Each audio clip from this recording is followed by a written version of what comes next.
putting the bodies in 18-wheeler, y'all. Please stay inside. This is for real. The poorer population are dying more. Some of the wealthier neighborhoods, it's been far more contained and the numbers are much lower than some of the poorer neighborhoods.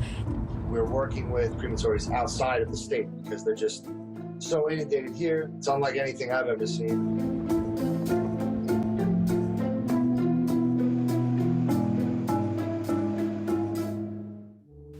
إن وباء كوفيد 19 سيبقى في ذاكرة الناس كواحد من أصعب امتحانات عام 2020.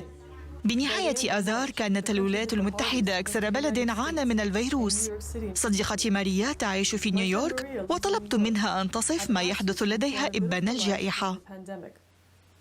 Hi, my name is Maria Adamji. I'm talking to you from New York, which is the global epicenter of the COVID-19 epidemic. So this is Qasim. This is my 15-month-old son who's playing by himself, as are most of the other kids in the park. Normally there wouldn't be a single patch of grass available to sit on. It's a little eerie out here.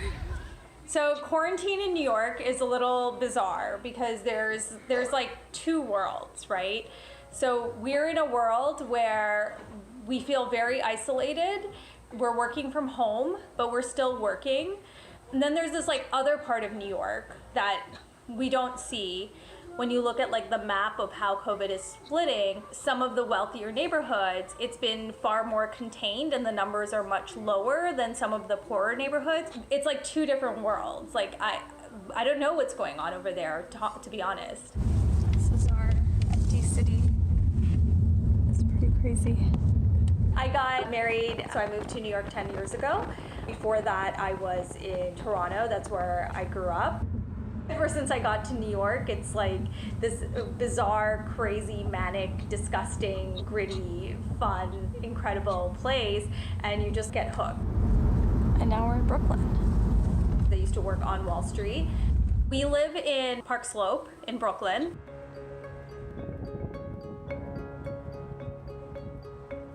So you go to Brooklyn and you see like $5 million apartments, and one block over there's like a project where like people don't have jobs. They've been impacted badly because there's no hospitals there. We're fortunate that we both work in technology. It's very easy for us to work at home. If you have a blue collar job, you gotta go. And those are very blue collar neighborhoods. Just 2 days ago, a good family friend, he passed away from COVID. He was in his 60s and his daughter-in-law is a physician who was on the front line. So she brought it home. Everyone got sick, but with mild symptoms, and he got sick enough that he died. We're in a situation where There are frequently patrol people just kind of walking by, making sure that people are keeping their distance. We actually wanted to get out because everywhere else, if you look at the trajectory charts, they've gone up, but they've not like hockey sticked up, right? And in New York, it was like a hockey stick. So we preemptively said, you know what, we should just get out. So in the midst of this planning and talking about it, the US and Canada shut down their borders for 30 days. We're hoping that they'll give people a window to move back and forth. And during that time, we hope to go to Toronto.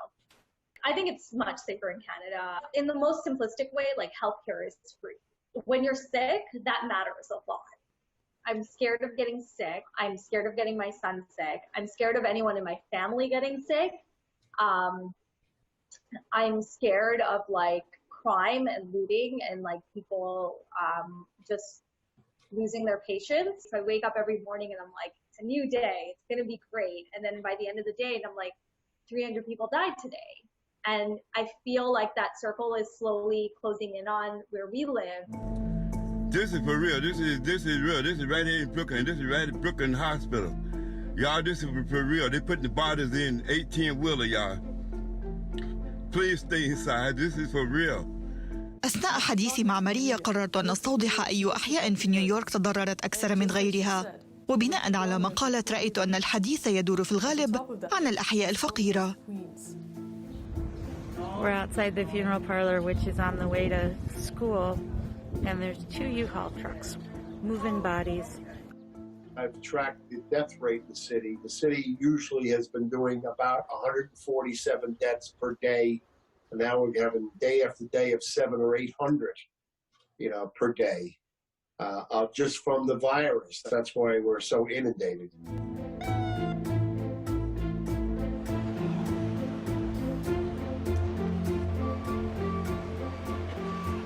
My father started the business in 1940.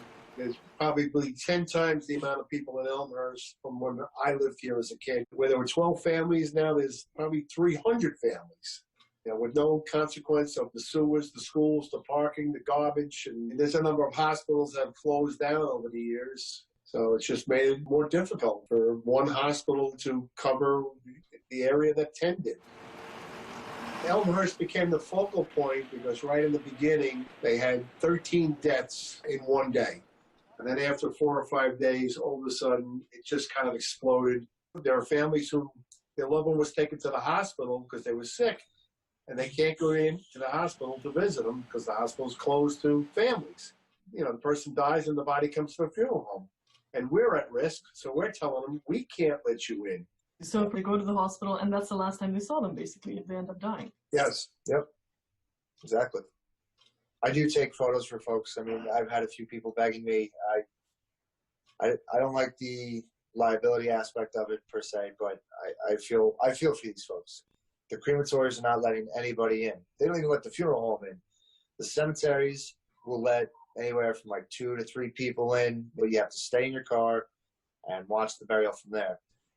It's so quick that it kind of leaves them numb or hollow, just like what just happened, He said 3rd row, I heard him say. So they've got at least 3 rows, and it's high. We're working with crematories outside of the state because they're just so inundated here that you can't get a cremation booked until the end of the month. Part of the problem is the city and the hospitals are telling folks that they have 3 or 6 days to move their loved ones before they go for city burial. It's unlike anything I've ever seen, and I don't think my father ever seen anything quite like this. No, never. I mean, I've dealt with plane crashes, 9/11. This is just every day. It's with 15, 20 new families coming in the door. Can you help us? Can you help us? It's just unbelievable how many deaths have happened, certainly in our community. We've probably done 100 funerals in the last 2 weeks, and we have more than 100 more to go.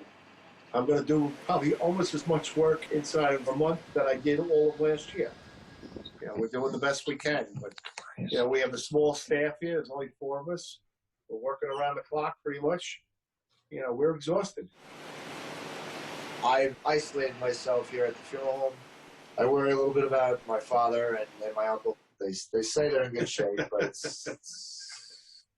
yeah, I'm trying to be careful. I'm not handling as many of the bodies as my son because I have to yell at him. So I guess he does yell at me. And I have a face mask that my wife made, so I'm using that.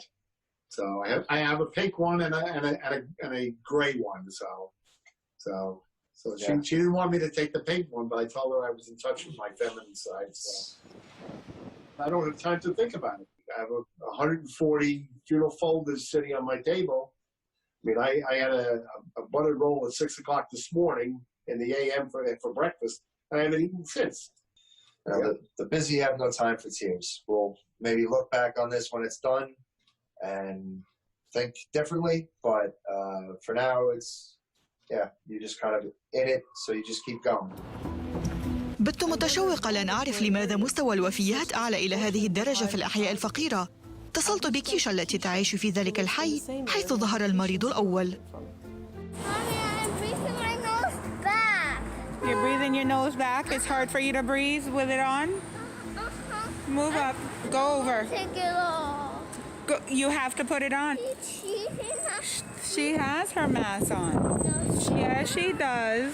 We all have our mask on. I live in Mount Vernon, New York, which is considered one of the poorer areas of Westchester. And Westchester made the news because the lawyer in New Rochelle, being known as Patient Zero, took Metro North to Manhattan, and that's how it started spreading in New York. This is the line at Target. We managed to get our water and sugar. These are the people that wish them luck. My sister works for New York Presbyterian Hospital of Queens. She has been sick now with COVID, going beyond the 14-day mark. My uncle, who lives in Brooklyn, was also affected by COVID-19. It's unfortunate that they're seeing the numbers that it's a lot of poor and Black and Spanish and mixed and minority people that are getting it. The poorer population are dying more because in everyday circumstances, when you go to a hospital in New York State, and probably in any other state, the first thing they ask you is, do you have insurance? For the 4 or 5 different times that I've been laid off, we have not been able to get health insurance. Yeah, they're telling you, you can keep your health insurance, but if you're not working, how can you afford like a $1,500 or $2,000 insurance?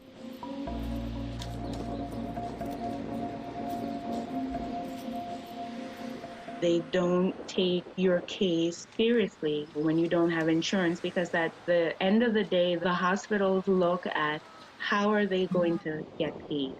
Countries with universal health care probably look at treating people on a more preventative level, which is a lower payout to the hospitals. They evaluate based on the population how many hospitals should be there. Not in the US, it's focused on money.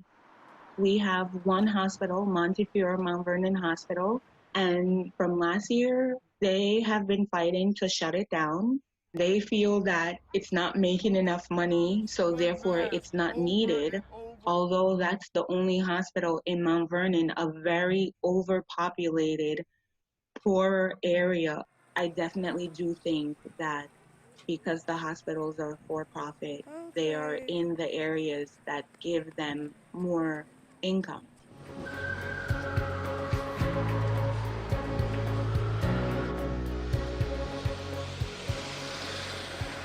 I'm not rich. I live in the south side of Mount Vernon. I'm not rich. That's considered the poor, bad area, where people get shot at the corner store. And I guess in a sense, you almost become immune to it. You get immune to the fact that, okay, they're going to close down the only hospital, and people just accept it. It's sad to say, but I wonder when all of this is over, if we're all just going to go right back to business as usual.